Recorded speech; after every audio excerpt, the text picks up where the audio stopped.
நீங்கள் பார்த்துக் கொண்டிருப்பது நமது கேப்டன் டிவி. இளைஞர்களின் இதய துடிப்பு.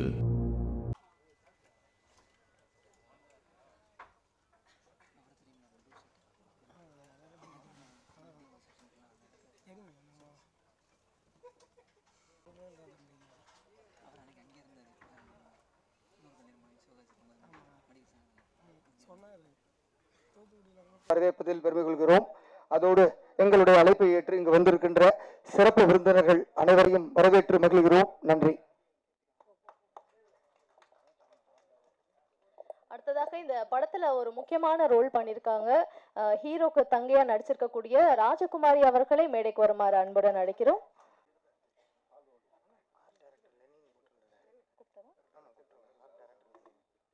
படத்துடைய ஆர்ட் டைரக்டர் திரு லெனின் அவர்களை மேடைக்கு வருமாறு அன்புடன் அழைக்கிறோம். திரு நெல்லை லெனின் அவர்கள் ஒரு பெரிய கைத்தட்டல். வேற லெவல் நண்பா. தளபதியோட மிகப்பெரிய ஃபேன் எங்க டைரக்டர். அவருக்காக தான் இந்த ஒரு வார்த்தையை நான் சொல்லணும்னு ஆசைப்பட்டேன். அண்ணன் எல்லாருமே வந்திருக்கீங்க, ரொம்ப சந்தோஷம். என் பேர் ஆனந்த் பாண்டி. எல்லாரும் விஜய் டிவியில் ஜி தமிழில் பார்த்துருப்பீங்க. கலக்க போகுது யாரு, பாவம் கணேசன் சீரியல், ராஜா ராணி, அப்புறம் டான்ஸ் ஜோடி டான்ஸும் ஆடி இருக்கேன். இதெல்லாம் எதுக்கு சொல்கிறேன்னா, ஒரு 4 கைத்தட்டல் கிடைக்கும் பண்ணியிருக்கோம் அப்படிங்கிறதுக்காக தான். அது மட்டும் இல்லாமல் பார்த்தீங்கன்னா, நான் தாதா 87 சொல்லி ஒரு படத்தில் சாருகாசன் சார் படத்துலேயே லீடு பண்ணியிருந்தேன். இப்போ அடுத்ததாக யாதும் அறியான் படத்தில் ஒரு முக்கியமான கதாபாத்திரம் பண்ணியிருக்கேன். ரொம்ப நன்றிண்ணே. ஒரே ஒரு ஃபோன் கால் தான். கால் வந்துச்சு, இந்த மாதிரி தலைவா பண்ணுறீங்களா அப்படின்னு. அண்ணே என்னண்ணே இதெல்லாம் கேட்குறீங்க, நீங்கள் கூப்பிட்டா நாங்கள் பண்ணிவிடுவோண்ணே அப்படின்னு சொல்லிட்டு பண்ணினது தான். ஒரு சூப்பரான ரோல் கொடுத்துருக்காரு. அதுக்காக எங்கள் படத்துக்கு ப்ரமோஷன் நம்மளே பண்ணணுங்கிறதுக்காக ஒரு 2-3 டைலாக்ஸ்லாம் எடுத்துகிட்டு வந்திருக்காரு. அதை மட்டும் நான் சொல்லிடுறேன். கரண்ட்டுக்கு தேவை ஒயரு, லாரி ஒன்றுனா வேணும் டயரு, யாதும் அறியான் படம்னாவே ஃபயரு வர வருஷத்தில். அடுத்தது பரிச்சு எழுதுனா போடுவாங்க பாசு, யாதும் அறியான் படம் எப்பவுமே மாசு அப்படின்னு சொல்லிட்டு சூப்பரா கலக்க போறோம். எனக்கு ஃபர்ஸ்ட் பாத்தீங்கன்னா இந்த ஃபீல்டுல ஒரு சின்ன அடையாளம் 2016 கிடைச்சது. அதுக்கு முன்னாடி நிறைய பண்ணியிருந்த சேனல்ஸ்ல என்ன கிடைச்சதுன்னா, அது கண்டிப்பா சிவானா வாய்ஸ், எஸ்கேனா வாய்ஸ் கலக்க போவதியாரில் ஃபர்ஸ்ட் பண்ணேன். அதுக்கப்புறம் தான் ஒவ்வொரு வாய்ப்புகளா எனக்கு கிடைச்சது. என் அண்ணன் எனக்கு எப்பவுமே ரொம்ப பாசிட்டிவா இருப்பாங்க. அண்ணா எங்க படத்தை விஷ் பண்ணியிருந்தா எப்படி இருக்குங்கிறத நான் ஒரு 2 வரியில பேசி காமிக்கலாம்னு ஆசைப்படுறேன். பேசலாமாங்கண்ணே? ஹாய், வந்திருக்கிற எல்லாருக்கும் வணக்கம். நான் உங்க சிவகார்த்திகேயன் பேசுறேன். ரொம்ப சந்தோஷமா இருக்கு இந்த மாதிரி யாதும் அறியான் படத்தை உங்க டீமை பார்க்கும்போது. நான் கூட பிரதர் உங்களை ரொம்ப சின்ன பையன் தான் நினைச்சிட்டு இருந்தேன். ஆனா ஒரு போஸ்டர்ல படத்தையே வேற லெவல்ல கொண்டு போயிட்டீங்களா? ஓப்பனா சொல்றேன், இந்த படம் வேற லெவல்ல வருங்க. அதுவும் ஆனந்த்னு ஒரு பையன் வேற பண்ணியிருக்காப்ல, அவரும் சூப்பரா பண்ணியிருக்காரு. அண்ணா சொல்ற மாதிரி இங்க பாருங்க, எல்லாருமே சப்போர்ட் பண்ணுங்க. ரொம்ப சந்தோஷமா இருக்கு பாருங்க. பாய். ஓகே, அண்ணா விஷ் பண்ணியிருந்தா நிறைய எனக்கு விஷ் பண்ணியிருக்காங்க. என் பொண்ணு கூட பேர் அவர் தான் வச்சாரு. இந்த படத்தையும் பார்த்துட்டு விஷ் பண்ணியிருக்காங்க. கண்டிப்பாக அண்ணா இந்த படம் சூப்பராக வந்திருக்கு. நீங்கள் உங்களோட சப்போர்ட்லேயும் தளபதியோட போஸ்டர் எல்லாருமே பார்த்துருப்பீங்க. அவ்வளோ க்ரியேட்டிவாக எங்கள் டைரக்டர் பண்ணார். அதுவும் நல்ல வைரல் ஆகி நல்ல சப்போர்ட் பண்ணிட்டு இருக்கீங்க. படமுமே சூப்பராக வந்திருக்கு. எல்லாருமே சப்போர்ட் பண்ணுங்க. ஃபர்ஸ்ட்லாம் இது எதுக்கு சொல்கிறேன்னா, இதை நான் சொல்லி ஆகணும் எங்கேயாவது ஸ்டேஜ் கிடச்சிதுன்னா அப்படின்ட்டு இருந்தேன். ஃபர்ஸ்ட்லாம் நான் ஒரு கொஞ்சம் வருஷத்துக்கு முன்னாடி நாங்கள் பூந்தமல்லியிலேருந்து சினிமா வாய்ப்பு தேடுறதுக்காக சாலிகிராமம் வரணும். அப்போ என் ஃப்ரெண்டு சொல்லுவான், மச்சான் நம்ம சாலிகிராமத்தில் ரூம் எடுத்துடலாம், அப்போ தான் ஆடிஷன் சீக்கிரமாக வரும், ஏதாவது கூப்பிட்டாங்கன்னா டக்குன்னு போயிட்டு அட்டன் பண்ண முடியும் அப்படிம்பாங்க. இன்றைக்கெலாம் அது கிடையாது. இன்ஸ்டாகிராமில் இருக்கியா அப்படின்னு தான் பார்க்குறாங்க. கண்டிப்பாக சாலிகிராமத்துலேயுமே நிறைய பேர் இருக்காங்க, கூப்பிட்டு வாய்ப்பு கொடுங்க. நான் இதை ஒரு ரெக்வெஸ்ட்டாக கேட்குறேன். இன்றைக்குமே ரொம்ப கஷ்டப்பட்டுட்டு என் கண்ணு முன்னாடி பார்த்துக்கிட்டே இருக்கோம். நாங்கள் ஒவ்வொரு நாளும் பார்த்துக்கிட்டே இருக்கோம். கண்டிப்பாக அவங்களுக்கும் கொடுங்க, இவங்களுக்கும் கொடுங்க, கஷ்டப்படுறவங்களுக்கும் வாய்ப்பு கொடுங்க. அந்த ஒரு விதத்தில் எனக்கு கொடுத்துருக்காரு ஒரு வாய்ப்பு. கண்டிப்பாக நல்லா யூஸ் பண்ணியிருக்கோம். எங்கள் டீம் எல்லாருமே யூஸ் பண்ணியிருக்காங்க. வாய்ப்பு கொடுத்த ப்ரொடியூசர், டைரக்டர் சார், அப்புறம் கூட எல்லாரும் பிரித்து பார்க்க முடியல. ரொம்ப thanks. Thank you so much. Please support பண்ணுங்கள். பத்திரிகையாளர்கள், ஊடக சங்கங்கள் எல்லாருமே சேர்ந்து சப்போர்ட் பண்ணுங்கள். மக்கள் நீங்களும் தயவு செஞ்சு தியேட்டரில் பார்த்து சப்போர்ட் பண்ணுங்க. Thank you so much. Thank you thank you thank you. வாழ்த்துக்கள். அடுத்ததாக இந்த படத்துல காஸ்டியூம் டிசைனரா ஒர்க் பண்ணிருக்கக்கூடிய லாவண்யா. மேடையில் அமர்ந்திருக்கும் பெரியவர்களுக்கும் இங்கே வந்திருக்கும் மீடியா மக்களுக்கும் இதை டிவிலேயோ ஃபோன்லேயோ பார்க்குற ஆடியன்ஸ் எல்லாருக்குமே வணக்கம். எனக்கு பேசலாம் தெரியாது, இது மட்டும் தான் தெரியும். என்ன சொல்கிறதுன்னு தெரியல. இந்த படத்தில் ஒர்க் பண்ணதில் ரொம்ப சந்தோஷம். எல்லாருமே எப்படி சொல்கிறது, ஒரு நல்ல படம் பண்ணணுன்னு ட்ரை பண்ணுவோம்ல, அந்த மாதிரி வெயிட் பண்ணிகிட்டு இருக்கிற டைமில் டைரக்டர் வந்து இப்படி ஒரு கதை சொன்னார். நல்லா வந்திருக்குன்னு நம்புகிறோம். நீங்கள் எல்லாருமே பார்த்துட்டு சொல்லுங்கள். இதுக்கு மேலே என்ன பேசுறதுன்னு எனக்கு தெரியல. நன்றி, வணக்கம். தேங்க்யூங்க, வாழ்த்துக்கள். அடுத்ததாக படத்துடைய பாடலாசிரியர் கௌதமி அவர்களை பேசுமாறு அன்புடன் அழைக்கிறேன். My first movie. டைரக்டர் வந்து ஃபோனில் தான் படத்தோட டீம் சொன்னாங்க. என்னோட மேக்ஸிமம் கெப்பாசிட்டியில் ஃபஸ்ட் டைம் எழுதியிருக்கேன். உங்களுக்கு பிடிக்கும்னு நான் நம்புகிறேன். தேங்க்யூ. என்னோட வணக்கம். யாதும் அறியான். இந்த படத்தை பற்றி சொல்லணும்னா, ஒரு சின்ன மூமெண்ட்டில் ஆரம்பித்து ஒரு பெரிய லெவலில் இந்த படம் முடிஞ்சிருக்கு. உண்மையாகவே நல்லா வந்திருக்கு படம். படத்தில் பாடல்கள்னு பார்த்திங்கன்னா 3 பாடல்கள் தான் இருக்குது. ஸோ ரொம்பையும் பாடல்கள் போட்டு போர் அடிக்க விரும்பலன்னு டைரக்டர் முடிவு பண்ணியிருக்காரு. பாட்டு நல்லா வந்திருக்கு. மற்றபடி சொல்லணுன்னா டைரக்டர் எல்லாத்தையும் உங்களுக்கு விலாவாரியாக சொல்லுவார். நன்றி.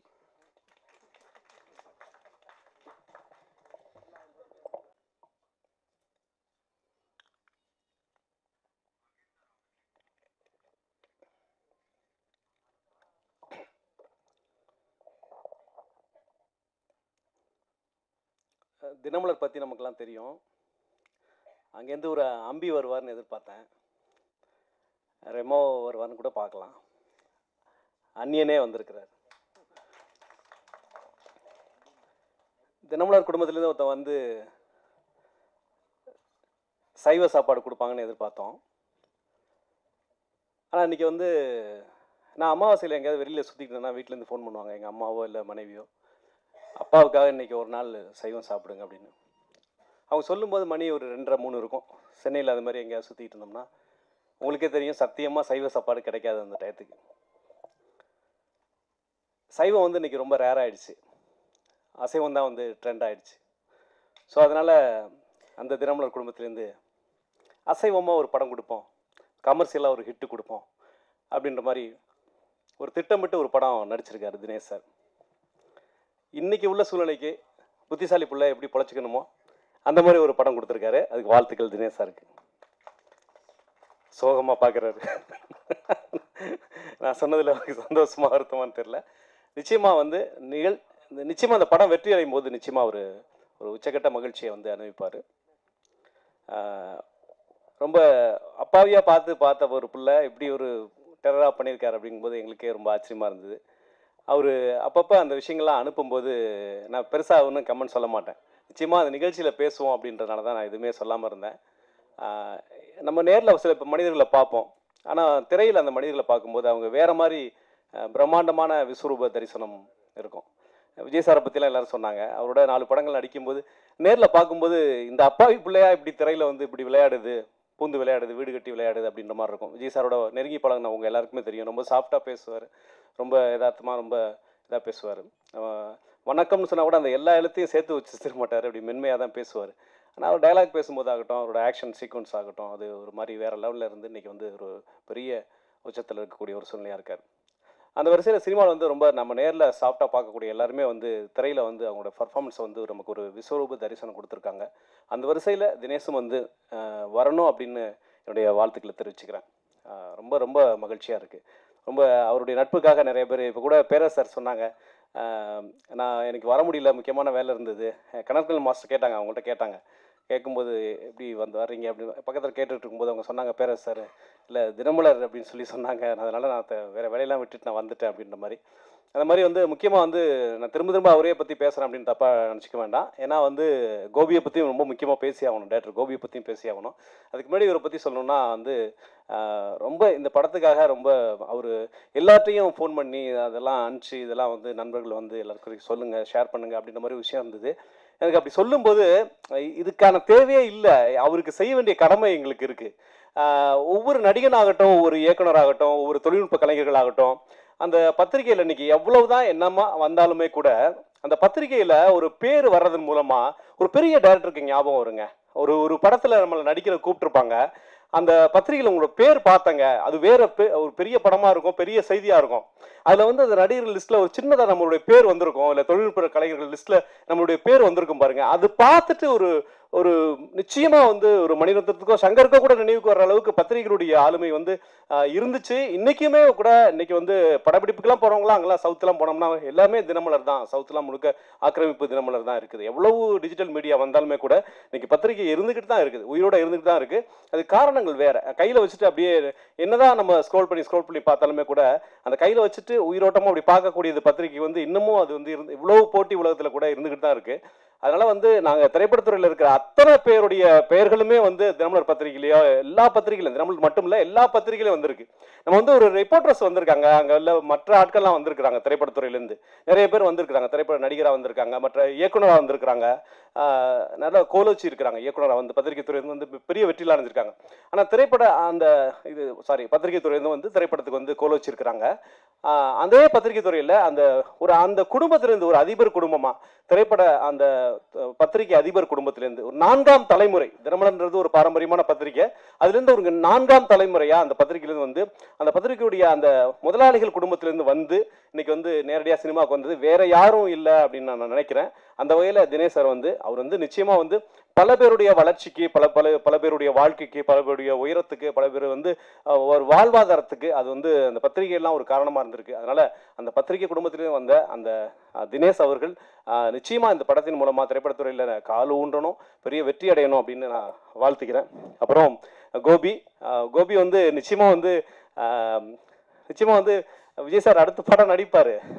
அது கோபி வந்து டைரக்ஷன் பண்ணணும் அப்படின்னு நான் சொல்றேன். ஓகேவா? ஏன்னா அந்த அளவுக்கு இது வந்து ஒரு சின்ன பட்ஜெட்ல எடுக்கப்பட்டது அப்படின்றது நிறைய பேருக்கு தெரியாது. ஆனாலுமே அவர் நண்பர்களோட சேர்ந்து இந்த ப்ரொடக்ஷன் அவர் பண்ணியிருக்கிறாரு. ஆனா அது எதுவுமே தெரியாத அளவுக்கு அவருடைய அந்த மேக்கிங் இருக்கு பாருங்க, அந்த அந்த அந்த அந்த தந்திரம் இருக்கு பாருங்க. அந்த பெருசா செலவு பண்ணலன்னா கூட அந்த செலவு பண்ண மாதிரி காட்டக்கூடிய அந்த வித்தை இருக்குல்ல, அந்த வித்தை வந்து கோபிக்கு தெரிஞ்சிருக்கு. இந்த படத்துல வந்து எங்கேயுமே வந்து சோட போகல, அந்த மாதிரி பரபரப்பா அந்த விஷயத்தை காட்டியிருக்கிறாரு. நல்ல சரிகமா மியூசிக், இது மாதிரி நல்ல ஒரு தரமான நிறுவனம் தான் இந்த பாடல்கள்லாம் எடுத்திருக்காங்க, ட்ரெய்லர்லாம் எடுத்திருக்காங்க, ஸ்னேக் வித்லாம் நல்லா ஹிட் ஆயிருக்கு. அந்த மாதிரி இந்த திரைப்படத்துறை விநியோகமும் வந்து தமிழ்நாடு முழுக்க நிறைய திரையரங்களை வரணும் அப்படின்னு சொல்லி கோபி வந்து நிச்சயமா நான் சொன்னது பலிக்கும். நாளைக்கே கூட விஜய் வச்சு ஒரு படம் பண்ணக்கூடிய ஒரு வாய்ப்புகள் கூட அமெரிக்கான இருக்கும். அந்த அதுக்கான ஒரு முகாந்திரமா இதை பண்ணியிருக்காரு. இதை தாண்டி ஒரு பெரிய வார்த்தையா ஒரு விஜய் ரசிகரான கோபிக்கு நான் சொல்ல வேண்டிய அவசியம் இல்லைன்னு நினைக்கிறேன். நல்ல நிறைய பேரை புதுசா இன்ட்ரோடியூஸ் பண்ணியிருக்காரு. புதுசா நிறைய பேரை இந்த படத்துல வந்து தொழில்நுட்ப கலைஞர்களை இன்ட்ரோடியூஸ் பண்ணியிருக்காரு. அந்த தைரியம் வந்து எல்லாருமே கொஞ்சம் சேஃப்டியா போயிடுவாங்க. கொஞ்சம் பிரபலமானவங்கள்ட்ட சொல்லிட்டு சார் கொஞ்சம் கம்மி பண்ணிக்கங்க, ஏன்னா தொடர்பு இருக்கும். நான் சினிமாவில் நிறைய கோபி டிராவல் பண்ணியிருப்பாரு, நிறைய பேரோட தொடர்பு இருக்கும். அவர் நினைச்சிருந்தா அந்த தொழில்நுட்ப கலைஞர்களை வந்து நிறைய பேரை வந்து ஏற்கனவே பிரபலமானவங்கள்ட்ட சார் இதுல வந்து என்னால பேமெண்ட் பண்ண முடியாது, நட்புக்காக பண்ணுங்க, இல்ல குறைவா பேமெண்ட் வாங்கிட்டு பண்ணுங்க அப்படின்னு சொல்லியிருக்க முடியும். அந்த அளவுக்கு அவருக்கு வந்து தொடர்பு இருக்குன்றது எனக்கு தெரியும். ஆனாலுமே கூட புதுசா நம்ம இன்ட்ரோடியூஸ் பண்ணுவோம் அப்படின்ற அந்த தாய்மை உள்ளத்தை நான் பாராட்டுறேன் சார். ஏன்னா புதுசா இன்ட்ரோடியூஸ் பண்றது அப்படின்றது வந்து நம்ம வந்து அந்த மாதிரியான ஒரு உணர்வு. கைதட்டுங்க. அந்த புதுசா இன்ட்ரோடியூஸ் பண்ணி அவங்க ஜெயிக்கும் போது அப்படியே நம்ம காலரை தூக்கி விட்டுக்கிறது இருக்குல்ல, அது மாதிரி ஒரு விஷயம் கிடையாது. கீதா கைலாசம் இன்னைக்கு வந்து தமிழ் சினிமாவில் தவிர்க்கப்படாத ஒரு அம்மாவா இருக்கிறாங்க. அவங்கள நான் தான் இன்ட்ரோடியூஸ் பண்ணேன், என்னுடைய கட்டில் திரைப்படத்தில் தான் முதல் நடிச்சாங்க அப்படின்ற அந்த விஷயம் இருக்குல்ல, அது நினைக்கும் போது ரொம்ப பெருமையா இருக்கு. அந்த மாதிரி கோபி வந்து தொழில்நுட்ப கலைஞர்களை வந்து நடிகர்களை, ஹீரோவை இதுல வந்து புதுசா இன்ட்ரோடியூஸ் பண்ணியிருக்காரு அப்படின்னு நினைச்சு பார்க்கும்போது எல்லாருமே ஒரு காலத்துல புதுசா வந்தவங்க தான். ஆனா இன்னைக்கு சினிமா வியாபாரம் வந்து புதுமுகம் அப்படின்னு சொன்னா தயங்குது. அந்த தயக்கத்தால உடைச்சுதான் பல இயக்குநர்கள் வந்து புதிய புரட்சி ஏற்படுத்தியிருக்காங்க. அந்த வகையில கோபி வந்து இந்த படத்தின் மூலமா ஒரு புதிய தடத்தை பதிக்கணும். அவர் அறிமுகப்படுத்தின தொழில்நுட்ப கலைஞர்கள் அத்தனை பேரும் வந்து கோலோச்சி சினிமாவில் பெரிய சாதனையை படைக்கணும் அப்படின்னு நான் நினைச்சுக்கிறேன். ஆனந்த் சாருக்கு என்னுடைய அவர் நெருங்கி பழகலன்னா கூட டிஎஸ் சார் வந்து அவரை பத்தி நிறைய தெரியும், நிறைய பேருக்கு நிறைய ஹெல்ப் பண்ணிட்டு இருக்காரு. வாழ்த்துக்கள்.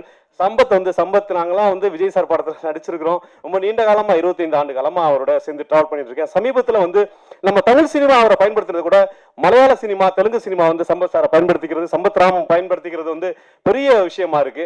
அந்த வகையில் இந்த படத்தை வாழ்த்து வந்த சம்பத் சாருக்கும் என்னுடைய நன்றி. அப்புக்குட்டி பத்தி சொல்லணும்னா நான் வந்து ஒரு முக்கியமா சொன்னேன். ஆனந்த் ஒரு விஷயம் சொன்னாரு, முன்னெல்லாம் சாலிகிராமத்துல இருந்தா சினிமா வாய்ப்பு கிடைக்கும், இப்பெல்லாம் இன்ஸ்டாகிராம்ல இருந்தா சினிமா வாய்ப்பு கிடைக்கும்னு. ஓகே, எல்லாமே காலங்கள் மாறிக்கிட்டு இருக்கு, அந்த காலத்துக்கு தகுந்த மாதிரி நம்மளும் வந்து மாறிட்டு இருக்கணும் அப்படின்றது உண்மையா இருந்தாலுமே கூட நம்ம சாலிகிராமத்தை வந்து சினிமா என்னைக்குமே மறக்க கூடாது. கோடம்பாக்கத்தை மறக்க கூடாது, வடபழனியை மறக்க கூடாது, வலசரவாக்கமா எக்ஸ்டன் ஆயிருக்கு, இதையும் நம்ம மறக்க கூடாது.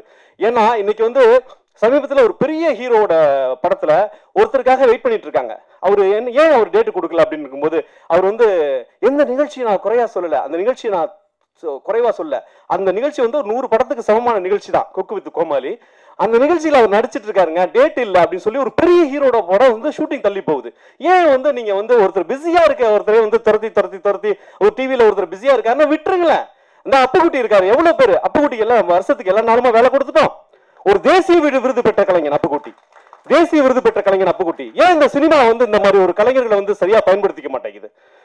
இப்ப கோபி பயன்படுத்திருக்காரு, தேடி தேடி பயன்படுத்திருக்காரு. ஏன் இந்த மாதிரி கலைஞர்கள் வந்து, ஏன் நம்ம வந்து ரொம்ப பிஸியா இருக்கவங்களே ஏன் மார்க்கெட்டிங் ஒரு மாயைக்குள்ள ஏன் சிக்கிறோம்? ஒரு ஒரு ஒரு டிவி நிகழ்ச்சியில் இருக்கிற ஒரு நடிகருக்காக ஒரு பெரிய ஹீரோட படம் ஒரு ஷூட்டிங்கே தள்ளி போற அளவுக்கு ஏன் அந்த பெரிய ஹீரோக்காக படம் ஓடாதா? ஏன் வந்து அந்த மாதிரி ஒரு கொடுத்தவங்களுக்கே கொடுத்துட்டு இருக்கோம் வாய்ப்பு? திரும்ப திரும்ப திரும்ப திரும்ப இவங்களா இருந்தா உள்ள மார்க்கெட்டிங் இருக்குன்ற ஒரு மாயையை நம்ம கிரியேட் பண்ணிட்டு இருக்கோம். நமக்குள்ள நிறைய பேர், நம்ம பக்கத்துல நிறைய பேர் அப்புக்குட்டி இருக்காங்க. எனக்கு நல்லா ஞாபகம் இருக்கு, ஜனநாயக சார் சத்தியம் தியேட்டர்ல அன்னைக்கு பேசுறாரு. தேசிய விருதோட கமிட்டியோட அந்த சேர்பர்சனா ஜனநாயக சார் இருக்கும்போது எவ்வளவு பேர் மலையாளத்துல பெங்காலத்துல எவ்வளவு பேர் இருக்கும்போது அந்த அப்புக்குட்டிக்கு தான் அது கிடைக்கணும் அப்படின்னு சொல்லி நான் ஃபைட் பண்ணி வாங்கி கொடுத்தேன் அந்த தேசிய விருது அப்படின்னு நம்ம ஜனநாதன் சொன்னார். அந்த அந்த அந்த காட்சி இன்னும் எனக்கு இருக்கு. அப்புக்குட்டி மாதிரியான கலைஞர்கள் நம்ம சினிமாவில் நிறைய பேர் இருக்காங்க. ஆண்கள் இருக்காங்க, பெண்கள் இருக்காங்க, வயது மூத்தவர்கள் இருக்காங்க, இளையவர்கள் இருக்காங்க, குழந்தைகள் இருக்காங்க. சினிமாவை நம்பி, சினிமாவை மட்டுமே நம்பி சோறுதிங்கிற அத்தனை பேருக்கும் நீங்க வாய்ப்பு இருக்கணும். நம்ம வந்து கொண்டாடுவோம், டிவியில கொண்டாடுவோம். ஆனந்த் வந்து அற்புதமா ஒரு விஷயம் சொன்னாரு. அவர் சொன்னதுனாலதான் எனக்கு தோணுச்சு டிவில இருந்து வரவங்களையும் கொண்டாடுவோம். ஏன்னா நானும் டிவில இருந்து வந்திருக்கேன், பத்திரிகையில வந்திருக்கேன். அதே சமயம் நம்ம சினிமாவை நம்பி இருக்கவங்களுக்கு நம்ம சோறு போடணும், அவங்களுக்கு வாய்ப்பு கொடுக்கணும், அவரோட சேர்ந்து தான் நம்ம வளரணும் அப்படின்னு நான் தெரிவிச்சுக்கிறேன். அப்புறம் தினேஷ் சாரை பத்தி நான் பேசிட்டேன். அப்புறம் சவுந்தரராஜன் இன்னைக்கு வந்து திரைப்படத்துறையில இருந்துகிட்டு விஜய் சாரோடைய அவருடைய கட்சியில செயல்பட்டுக்கிட்டு, ஏன்னா நிறைய பேர் பயப்படுவாங்க. ஒரு பக்கம் திரைப்பட விநியோகம் வேற ஒரு கட்சி, வேற ஒரு அரசியல் இந்த மாதிரி போயிட்டு இருக்கு. நான் அங்க போயிட்டா என்னுடைய திரைப்பட வாழ்க்கையை பாதிக்குப்போம் அப்படின்னு பத்தி எதை பத்தியுமே கவலைப்படாம ஒரு தைரியமான ஆளு சவுந்தரராஜன் வந்து இன்னைக்கு நான் வந்து விஜய் சாரோட ஆளு தான் அப்படின்னு சொல்லிட்டு சமீபத்தில் சேரன் சார்ட்ட கிட்டத்தட்ட 2 மணி நேரம் பேசிட்டு இருந்தோம். நானு சவுந்தரராஜன் சேரன் சார் 2 மணி நேரம் பேசிட்டு இருந்தோம். அப்ப 2 மணி நேரத்துல வேற சப்ஜெக்ட்லாம் சினிமா பத்தி நிறைய வந்தது. பெரும்பாலும் விஜய் சாரோடைய அந்த நேசிப்பு, அந்த அவர் வச்சிருந்த நேசிப்பு, சவுந்தரராஜன் வச்சிருந்த நேசிப்பு வந்து இன்னமும் அப்படியே கண்ணுமடி நிக்குது. ரொம்ப சந்தோஷமா இருக்குது. ஏன்னா இன்னைக்கு சூழல், திரைப்பட விநியோக சூழல் வேற மாதிரி ஒரு சூழல் இருக்கும்போது நான் என்னுடைய கேரியரை பத்தி நான் கவலைப்பட மாட்டேன், நான் வந்து விஜய் சாரோட தான் செயல்படுவேன் அப்படின்னு நிற்கும் போது அந்த தைரியம் வந்து ஒரு பெரிய விஷயமா இருந்தது. மாஸ்டர் உங்களை வணங்குற மாஸ்டர் இன்னைக்கு வந்து நம்ம துறையில இருந்து ஒருத்தர் இன்னைக்கு வந்து சினிமாவில் வந்து இன்னைக்கு வந்து தன்னோட உயிரை பலி கொடுத்துருக்காரு. உங்க எல்லாருக்கும் சொல்றேன், இந்த பாருங்க, சினிமா வந்து சாதாரணமா போற போக்கில் வந்து நீங்க வந்து மொபைல்ல பாத்துறீங்க. சினிமாவில் மொபைல்ல பாருங்க, 2ஆம் தடவை பாருங்க, முதல் தடவை தியேட்டர்ல பாருங்க. இந்த படம் தியேட்டருக்கான படம் தான். இந்த படம் வந்து ஓடிடியில வரும், அதுக்கு முன்னாடி தியேட்டர்ல வரும்போது பாருங்க. சில படங்கள் ஓடிடியில மட்டும் பார்த்தா போதும் அப்படின்ற மாதிரி பாருங்க. இந்த மாதிரியான படங்கள் தியேட்டருக்கான படம் தான். இவ்வளவு உயிரை கொடுத்த மாஸ்டர் வந்து இன்னைக்கு அவங்கள்ட்ட இருந்து வந்தவங்க எத்தனையோ பேர் இருக்காங்க. மாஸ்டர் வந்து எத்தனையோ தடவை மரணத்தை இன்னைக்கு வந்து ஒரு உயிரை பலி கொடுத்துருக்கோம். இன்னைக்கு வந்து மோகன்ராஜ் பலி கொடுத்துருக்கோம், நம்ம பலி கொடுத்துட்டு இங்க நின்றுகிட்டு இருக்கோம் சினிமாவில். மாஸ்டர் வந்து எத்தனையோ தடவை அது மாதிரி ரிஸ்க் எடுத்திருப்பாரு. மாஸ்டர் ரிஸ்க் எடுத்ததுனால, நம்ம கடன் மாஸ்டர் ரிஸ்க் எடுத்ததுனால எத்தனையோ ஹீரோஸ் வந்து இன்னைக்கு பேசப்பட்டிருப்பாங்க. எத்தனையோ ஹீரோஸுக்காக அவர் வந்து உயிரை பணயம் கொடுத்து அவர் வந்து ஸ்பாட்ல நின்றுருப்பாரு. அவங்களுக்காக பல விஷயங்களை பண்ணியிருப்பாரு. அவங்க வந்து பேர் வாங்குறதுக்கு மாஸ்டர் வந்து நம்ம உயிரை கொடுத்துருப்பாரு. இன்னைக்கு உயிரை கொடுத்த ஒரு நமக்கு வந்து செஞ்சுட்டு இருக்காங்க. ஆனா போற போக்கில் வந்து நம்ம சினிமா வந்து ஃபர்ஸ்ட் காப்பியே மொபைல்ல பார்த்துட்டு இருக்கோம். பாருங்க, மொபைல்ல இந்த டெக்னாலஜி வந்து யாருமே தடுக்க முடியாது. மொபைல்ல பாருங்க, ரசிங்க, எல்லாம் பண்ணுங்க. ஆனா அபிஷியலா இது எங்க ரிலீஸ் ஆகுது அங்க முதல்ல பாத்துருங்க. அபிஷியலா தியேட்டர்ல ரிலீஸ் ஆச்சுன்னா தியேட்டர்ல பார்த்துட்டு அப்புறமா மொபைல்ல பாருங்க. அபிஷியலா ஓடிடி ரிலீஸ் ஆச்சுன்னா ஓடிடில பார்த்துட்டு அப்புறமா பாருங்க. இதுதான் நான் சொல்ல ஒரு விஷயம். ஏன்னா வந்து எத்தனையோ ஃபைட் மாஸ்டர்கள் அந்த ஒரு தியாகம் தான் வந்து நம்ம தமிழ்நாட்டுக்கு வந்து மிகப்பெரிய ஆக்ஷன் ஹீரோ கொடுத்துருக்கு. அதை நம்ம மறக்கக்கூடாது. மாஸ்டருக்கும் என்னுடைய நன்றி. பேரரசு சாரை பத்தி சொல்லணும்னா, ஏன் வந்து இந்த படத்தை பாராட்ட வந்துட்டு எல்லாரையும் பாராட்டுறேன் அப்படின்னா, எல்லாரும் ஒருத்தர் தொடர்புல ஒருத்தர் சங்கிலி பிணைக்கப்பட்டிருக்கிறோம். அதனாலதான் பேரரசு சார் இன்னைக்கு விஜய் சார் வந்து இன்னைக்கு உச்சத்துல இருக்கிறது காரணம் பல இயக்குநர்கள்ல சில இயக்குநர்கள், அந்த சில இயக்குநர்கள மிக எண்ணிக்கையில சொற்பமான குறிப்பிடத்தக்க ஒரு 4 இயக்குநர்களை தாண்டி வேற இயக்குநர்களே கிடையாது. அந்த 4 இயக்குநர்கள் இல்லைன்னு சொன்னா, அந்த விக்ரமன் சார் தொடங்கி அதுக்கப்புறம் வந்த ஒரு 4 இயக்குநர்கள் இல்லைன்னு சொன்னா இன்னைக்கு விஜய் சார் இல்லை. அந்த 4 இயக்குநர்கள மிக மிக முக்கியமான இயக்குனர் நம்ம பேரரசு சார். அவர் விஜய் சார் சமீபத்துல கடைசியா அதிரி புதிரியா உண்மையான மக்களுக்கு பிடிச்ச ஹிட் கொடுத்த படம் கொடுத்ததுன்னு சொன்னா சத்தியமா சொல்லுங்க, பேரரசர் படத்தை தாண்டி அதுக்கப்புறம் ஒரு படம் கொடுத்தான்னு சொன்னா இல்ல. மார்க்கெட்டிங்கால ஒரு விஸ்வரூபமா பேசப்பட்டிருக்கலாம், வியாபாரத்துல அதை தாண்டி போயிருக்கலாம், அதை தாண்டி நிறைய வசூலா இருக்கலாம், நிறைய இருக்கலாம். ஆனா ஒரு எல்லாருக்கும் பிடிச்ச மாதிரி ABC எல்லா சென்டர்லயும் பிடிச்ச மாதிரி ஒரு படத்தை கொடுத்தது விஜய் சார். கடைசியா கொடுத்தது வந்து திருப்பாச்சி சிவகாசி தான். அப்படி ஒரு பெரிய ஹிட்டை கொடுத்த ஒரு பேரரசு சார். மலையாளத்துல இது மாதிரி ஒரு ஹிட் கொடுத்த ஹீரோ இருக்கா, டேரக்டர் இருக்கான்னு சொன்னா அந்த ஹீரோ திரும்ப அந்த டேரக்டரை கூப்பிட்டு வாங்க நம்ம படம் பண்றோம் அப்படி சொல்றாங்க. மலையாளத்துல ஒரு ஹீரோ கொஞ்சம் பின்னணி டேரக்டர் கூப்பிட்டு ஹீரோக்கு படம் கொடுக்குறாங்க. இது மாதிரி ஒருத்தர் உதவி பண்ணிக்கிறாங்க. ஆனா தமிழ்ல அப்படிப்பட்ட ஒரு சூழல் இல்ல. அப்படிப்பட்ட ஒரு சூழல் வரணும். விஜய் சாருக்கு பெரிய ஹிட் கொடுத்த அந்த பேரரசு சாருக்கும் என்னுடைய வணக்கத்துக்கு. கசாலி சார் எப்பயுமே வந்து எனக்கு ரொம்ப உதவி பண்ணணும் அப்படின்னு நிறைய முயற்சிகள் பண்ணுவாரு. இன்னைக்கு வந்து சினிமா எடுத்துட்டு ரிலீஸ் பண்ண தடுமாறி இருக்கவங்களாம் கசாலி சார் நிறைய உதவிட்டு இருக்காரு. இந்த படத்தோட டீம் பாத்தீங்கன்னா இந்த எல்லா டீம் ஒருத்தரா எனக்கு பேர் சொல்லதில்ல. கேமராமேன் சார் வந்து எனக்கு எதுவும் தெரியாதுன்னு சொன்னாரு. அவருக்கு எல்லாமே தெரியும் அப்படின்றதெல்லாம் இதுல தெரிஞ்சுது. மியூசிக் டைரக்டரோட பர்சனல் ப்ரொமோஷன் இந்த படத்தை பத்தி பர்சனலா நிறைய பண்ணிட்டு இருக்காரு. நிறைய பார்த்துட்டு இருக்கேன். ஒவ்வொருத்தருக்கும் தனித்தனியா என்னால பேர் சொல்ல முடியல. இந்த பிஆர்ஓ டீம் வந்து என்னுடைய வீட்டு என்னுடைய சகோதரர்கள் மாதிரி. அவங்க தர்மா, சுரேஷ் இவங்கெல்லாம் வந்து என்னுடைய முதல் படத்துல யமுனால வேலை செஞ்சவங்க. அவங்களுக்கும் என்னுடைய வாழ்த்துக்கள். விஜய் ஆனந்த் இந்த படத்தை தாங்கி நிற்கிறாரு. இந்த படம் வந்து எல்லா இடத்துக்கும் போய் சேரணும் அப்படின்னு சொல்றாரு. நீங்க இங்க உட்காந்துருக்க யாருமே வந்து எனக்கு புதுசான ஆட்கள்லாம் கிடையாது. நம்மளாம் வந்து 20 வருஷமா 25 வருஷமா பார்த்த நபர்கள். புதுசா ஊடகத்துக்கு ஒரு சில பேரோட நம்ம பழகி இருக்கோம். எல்லாரும் சேர்ந்து இந்த படத்தை வெற்றியடைய வைப்போம். நன்றி, வணக்கம்.